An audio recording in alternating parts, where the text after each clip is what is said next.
And now we move on to the Coastal Hazards Adaptation Framework and Coastal Panel. So that's been adjusted up to this item. So it's item 20, as again we've got an external person who's... Item 17, the Coastal Hazards Update. There's no external person. Oh, sorry, I've jumped ahead. Why have I done that? Oh yes, I've moved into glass recycling, which I didn't mean to. Coastal Hazards Adaptation Framework and Coastal Panel. Right, item 17. And we've got a staff presentation on this item, and I believe that I'm handing over to Jane Morgan and Katie McRae. Just get that presentation up. Yep, and the presentation will be put on screen.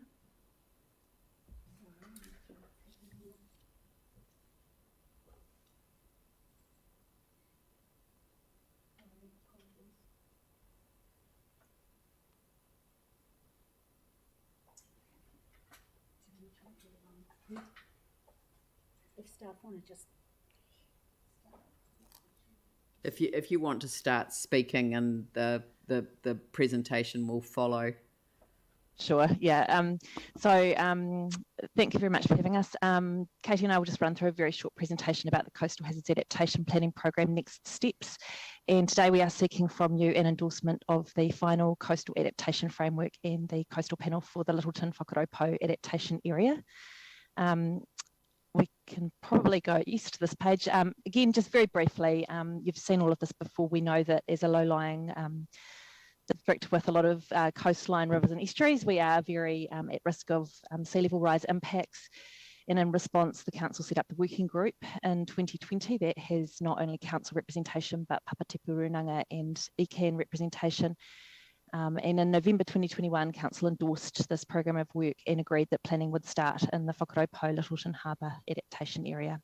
So we can go to the next slide.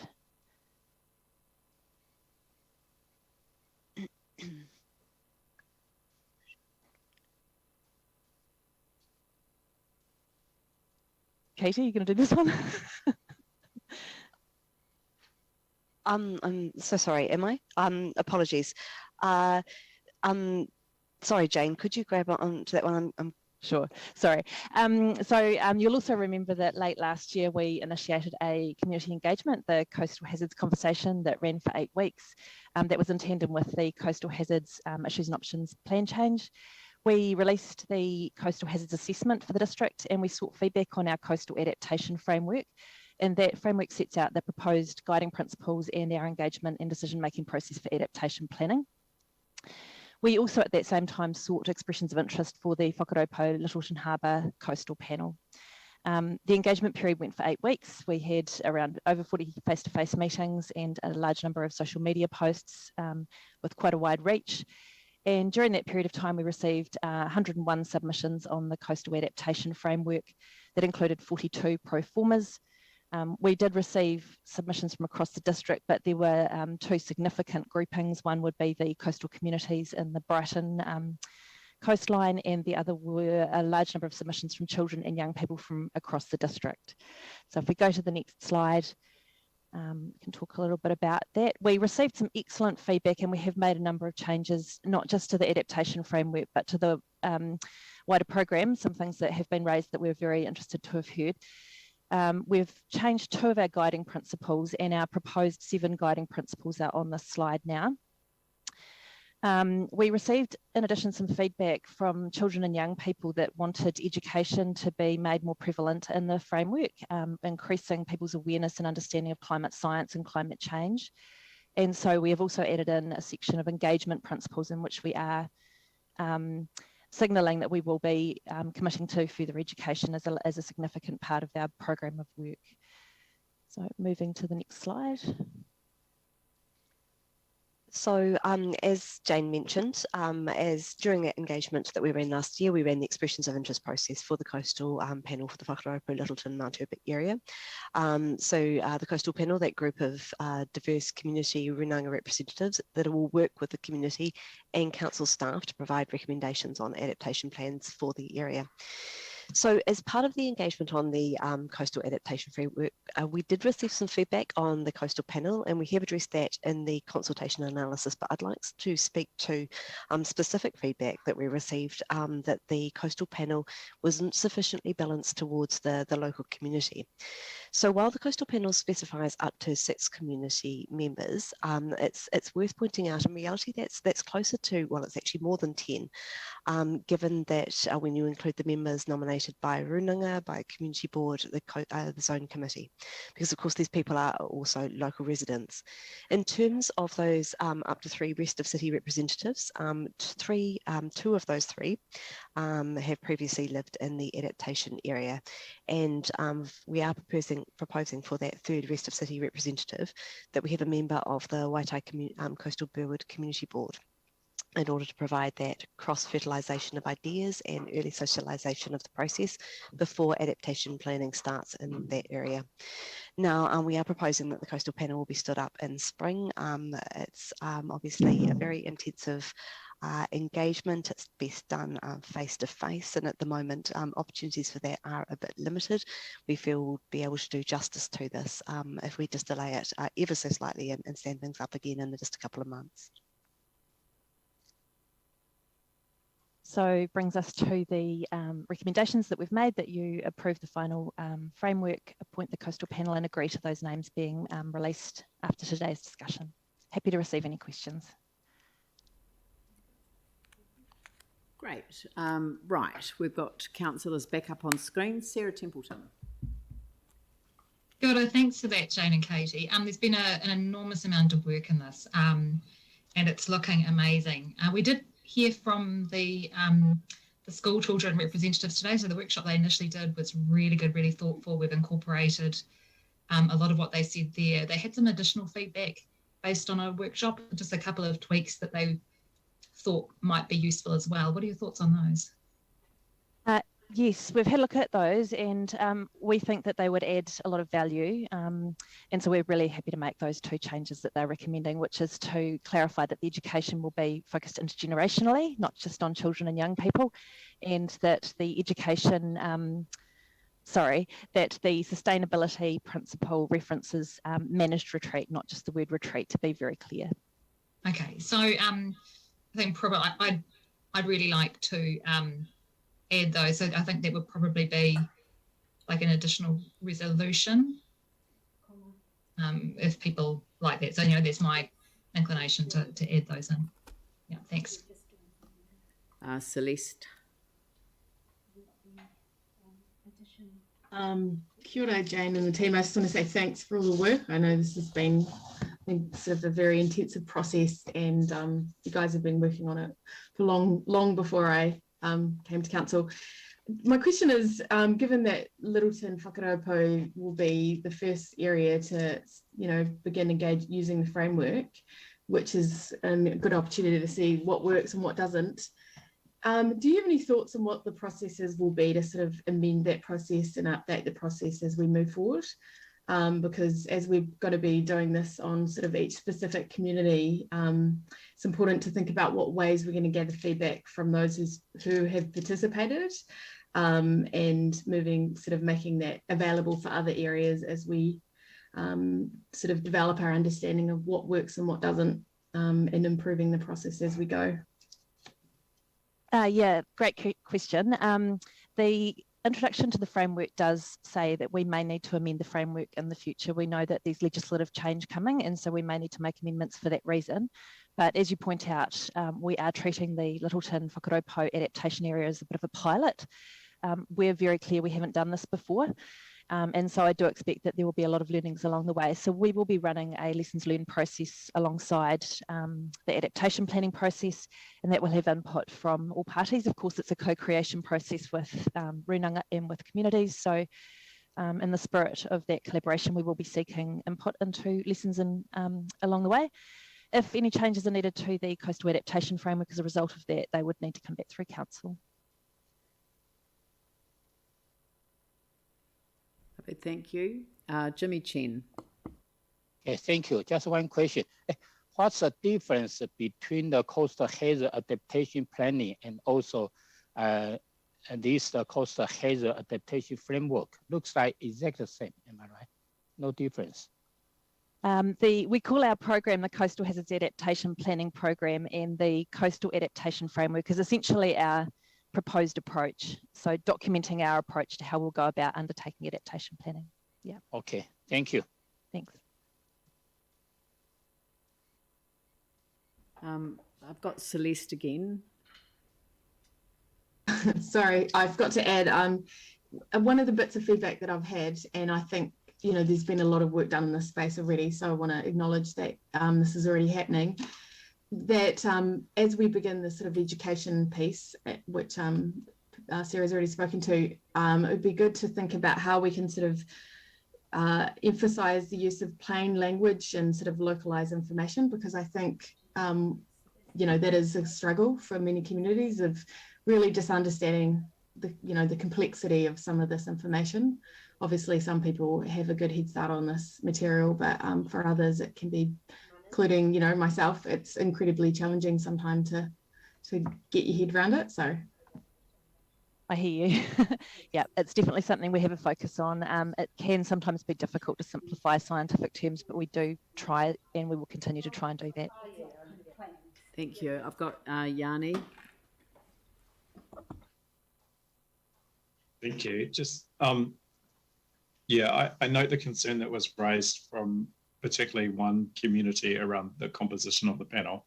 Just to be clear, if we wanted to change the framework panel composition, we'd need to come back to council with a specific resolution, and that could be done. Could that be done as part of the evaluation of the first tranche of work that we're doing in terms of the first panel that we're setting up? And the coastal adaptation framework doesn't specify the composition of the panel. That's included in the terms of reference.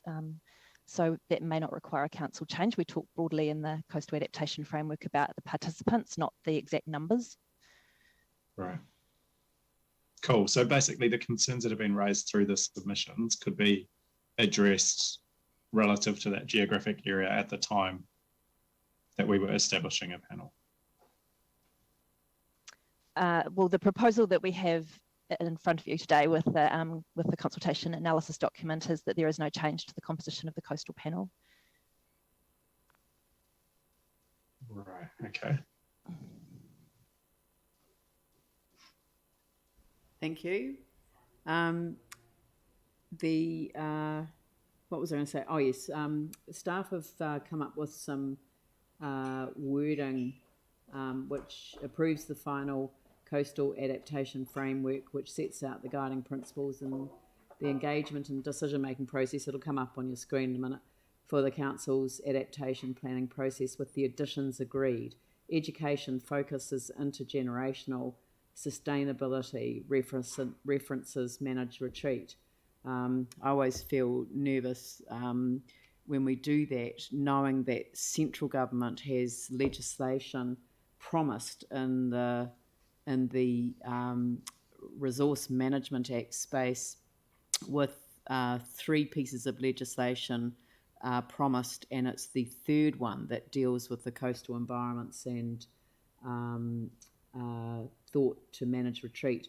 And so from a council perspective, obviously in a coastal adaptation environment, it's not something that that councils are going to be in a position to take on their own. So I just that's my only concern about that. But you know, I've heard the submission and I've heard the points that have been raised. So that you know, I think if people are generally comfortable, and I mean, it's not me that's moving the recommendations.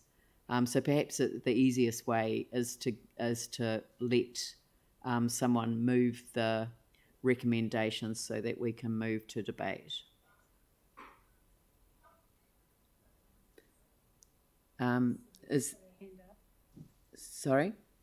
Celeste has got her hand Well, I up. can't see I can't see them both at the same time. So Celeste has got her hand up. Sorry, just going back to what was on the screen before, referencing managed retreat. I understand that we need to acknowledge that we can't sort of predict the future and we need to keep options on the table. My concern is that it will be seen as prioritising one approach over another. Yeah. So I just want to make sure that that's not the case Always in the framing of it. Always my risk. So before, I mean, if we can go back to questions for staff, and because I mean that is my concern too, because when you use the phrase, it becomes a proxy for a debate about a single solution, whereas adaptation planning, community-led adaptation planning, is not focused on managed retreat. It simply acknowledges that where there has to be retreat ultimately, and there are points that are along the way where communities themselves can identify where that's appropriate. It has to be managed. It can't be unmanaged, and it can't be imposed by no choices being left by the insurance industry. So that's the reference point that I have. But perhaps Jane, could you comment about adding in that phrase, because that phrase was taken out, as I understand it, in the process. It was taken out as the title. We've now reframed that principle around considering long-term sustainability. So the principle in full reads that we'll consider all options for managing the risks posed by coastal hazards for communities, with a particular focus on long-term sustainable risk reduction approaches. This is in line with the New Zealand Coastal Policy Statement, and will help ensure we acknowledge the carbon cost of implementing options, the residual risk created by different options, and the impacts of maintaining options. The principle aims to ensure that future costs of adaptation options are considered. For example, the costs of ongoing maintenance of some built structures may over time be greater than the cost of an adaptation option, such as retreat or avoiding new development. So we're giving it as an example. What the children are pointing out today is that we'd left the word managed out of retreat. So it's simply explaining that as an example. Well, then I would rather that the example, rather than saying sustainability references managed retreat, I'd rather that the phrase reads that the reference to retreat by way of example needs the word managed added to it, because that then identifies the difference between unmanaged retreat and imposed retreat, which is the insurance model. Yeah. Okay. Mike, you had a question? More of a comment on the same subject, because in page 7 of the framework 231 of the agenda, it actually, when it goes through the different options, it has retreat in that spot. So I thought that may be where actually you talk about the managed retreat. Yeah. So is it better to, I mean, can we phrase it rather than sustainability references managed retreat? Can we state that that where retreat is used as an example, that the word managed retreat is used instead? So that we're very clear about what it is that we're saying, because I think you have to use it as an example.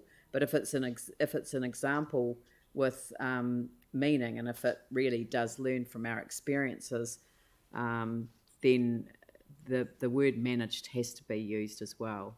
Yep. Right, Celeste. I just wondered if it's sort of all the options are laid out at a later point, whether we need to have that example there, because it is clear that there'll be different trigger points where different options are considered. But again, the concern would be that one option is being presented as it becomes a sort of a concern that it becomes a self-fulfilling prophecy when people see it referenced in that way. So I'm just going back to that same paragraph, which I just want to make sure is phrased in a way that doesn't appear to prioritise one thing over the other. And if it's referenced elsewhere, can we potentially just remove that example? I guess I'd point out that we referenced two different strategies there, one being retreat and one being avoid. So we're not just picking out retreat, and it is a legitimate strategy that you know, we will have to consider as part of this process. Yeah, I think that the way that it was read out before about all options, I mean, it actually does invite the community to engage in a bigger conversation, and it is more overarching. So I feel really comfortable with the rephrasing where retreat is used as an example, that it is referenced as managed retreat. So that becomes the noting really point about the additions that we agree today. I've got Sarah and then Phil Major. Yeah, I just wanted to point out I'm also comfortable with it staying there, and mainly due to what the kids said in that what we don't want to risk is that if it's not kind of clearly there, people may be surprised in the future when they start facing discussions around it, and we don't want people to feel blindsided and stuff as well later on. That's lovely. Thank you. Phil Major. Yeah, g'day, Jane. Thank you very much. I know we talked about it earlier, but is there a place, you know, you're getting some people saying, oh, your 300 mil sea level rise is miles off the mark, it's going to be worse, it's going to be better, it's whatever it is. Is there going to be somewhere, and I don't know where, a stick in the ground or a mark on the ground or a reference point that people can go down and say, well, I was wrong, I'll eat humble pie, or well, look, it's not as bad as we thought, just so people can have an idea going forward? You mean like a physical site where you can measure sea level rise? Yeah, but I know if you get king tides and it rains like hell and the water comes down the river, it's all over the village down there, but somewhere there must be somewhere that they measure the sea level. So it's just something that we might be on the end of the pier. I've got no idea. You guys are a lot cleverer at that than me. But then people can say, oh, well, yes, things are a lot worse than we thought. We'll have to, you know, at least it's something tangible that they can see. I'm just throwing it out there. No, I really like that idea. Yeah, that's definitely something we've talked about. So I think we could run with that for sure. Yeah. I'm pretty sure we already do it, Jane, somewhere, but I thought it was Littleton that we measure that. But tidal gauges, yeah. Yeah, I don't know. So I think that would be just a good action to take away. So thank you, Phil, for raising it.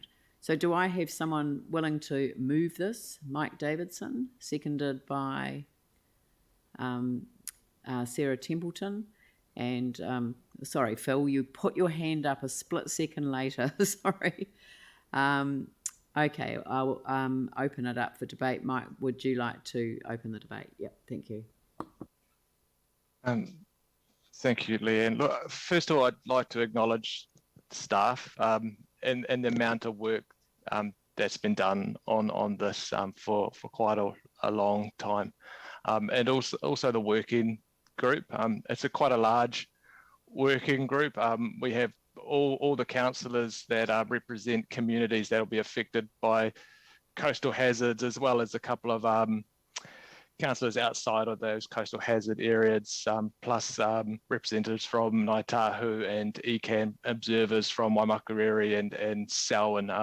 And like together with staff, we've actually worked through this, and I think we've landed on a really good framework to move forward with. I'd like to acknowledge the community and the communities that we've engaged with throughout the process, and the input that they've given to actually create change to what we first went out with to where we're at today.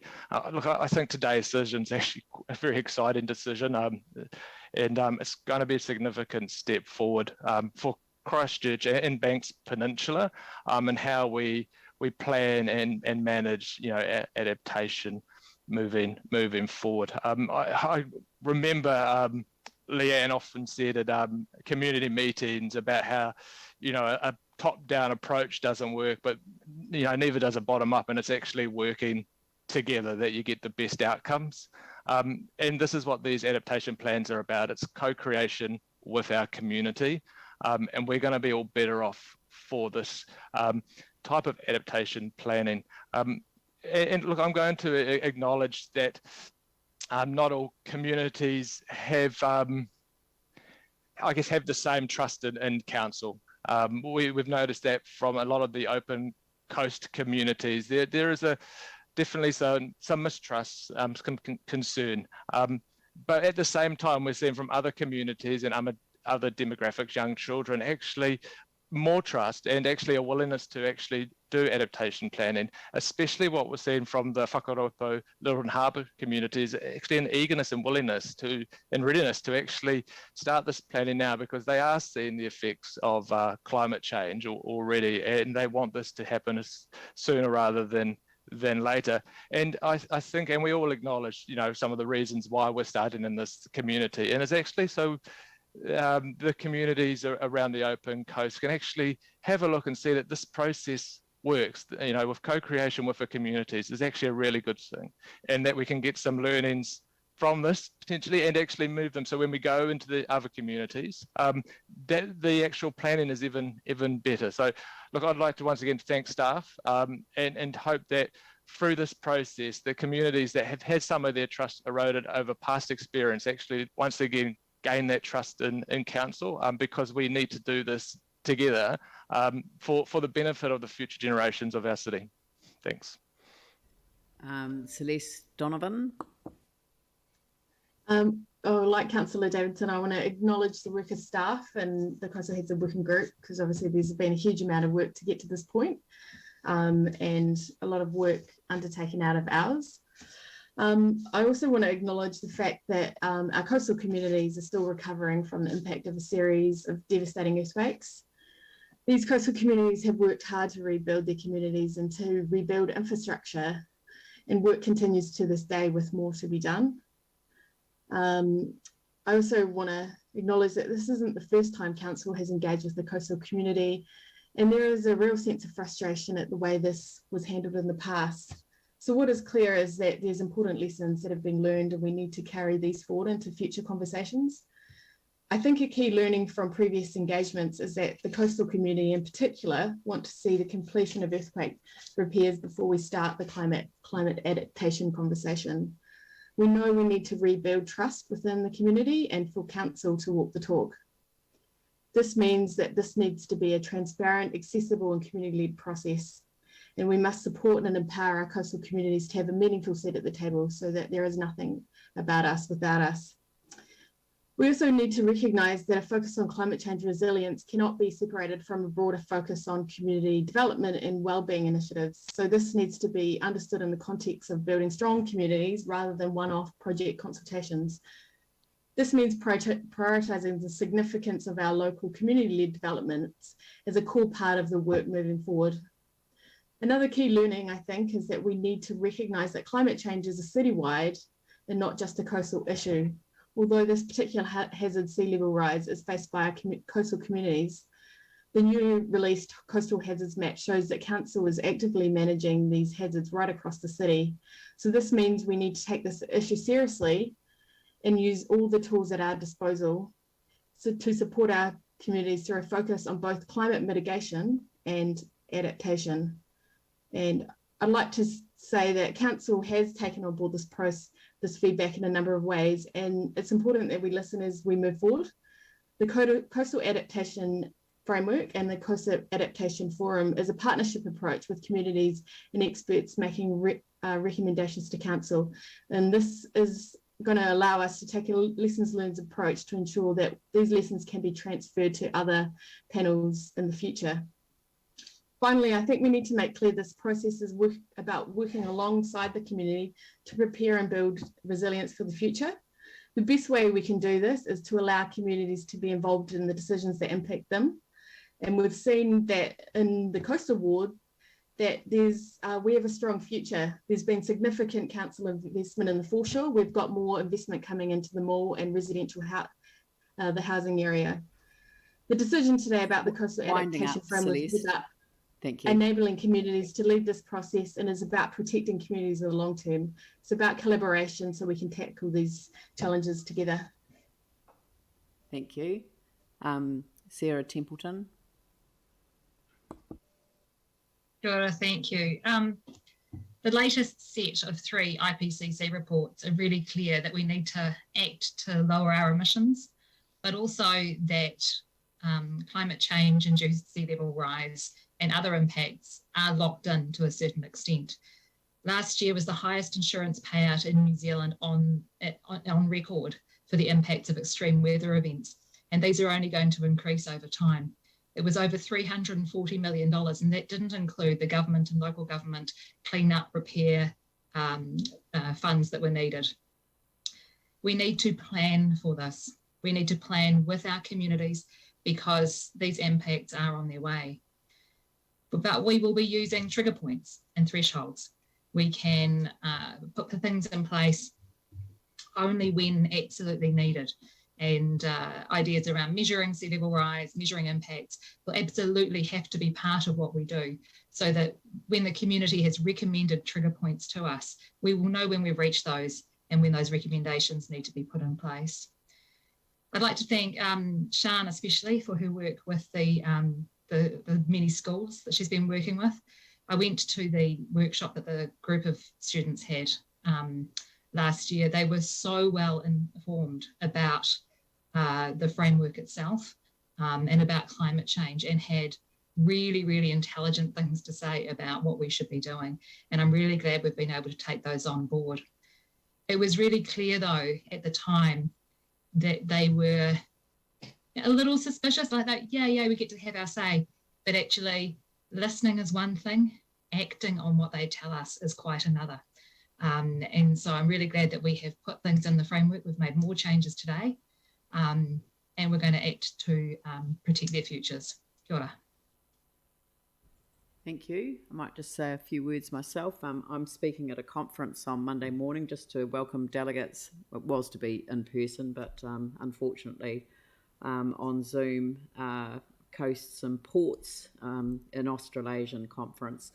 I've actually meshed a couple of speeches that I gave in my past, both prior to me becoming the mayor, and just reflecting on what I said, and I'm just going to use again. It was 9 years ago. No, I had an aha moment when I attended a conference in Washington, DC, which was a science-led conference around natural hazards and emergency management. One of the sessions had a leader from FEMA, a professor with a science background, a city leader, and a reinsurer. While I was listening to their presentations, I was piecing together the thread that brought these 4 disciplines to the same table. It was then that I could see that disaster risk reduction, climate change adaptation, asset-based community development, and emergency management and disaster recovery were all the same, and the overarching theme was resilience. That's what tied them all together, and that's why the reinsurers were there. They are just as concerned about these issues as our governments. They cannot accurately price risk any more than governments can prepare for every eventuality in an increasingly uncertain world. They're not interested in debates between climate change deniers and scientific experts. They know that their exposures have increased because of the ever-expanding shift of the world's populations to cities and coastlines, and they know they need to invest in resilience. Pricing risks put reinsurers on the same page as governments who need their communities to understand risk so they can either avoid or mitigate against those risks and to promote a speedy recovery post-disaster.